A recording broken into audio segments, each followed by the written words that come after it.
দেখলাম এরকম মাইয়া মানুষের দাঁড়ায় থাকে, পোলা মানুষের আহে না। হ্যাঁ বেশি করেন তো।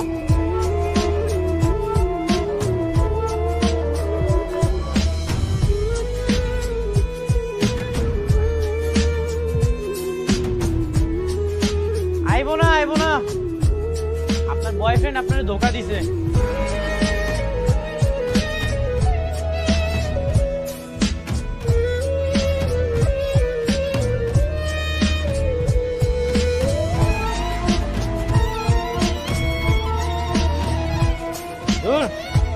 আজকে দিন নেই আমার মাটি গেল, মাইয়ার পাল্লাই যে পড়লাম। শোনেন, আপনার বয়ফ্রেন্ড আপনার বোকা টোকা পাইয়া বোকা বানায় গেছে, এর থেকে ভালো চলেন আপনারা আপনাকে বাড়িতে পৌঁছে দিয়ে।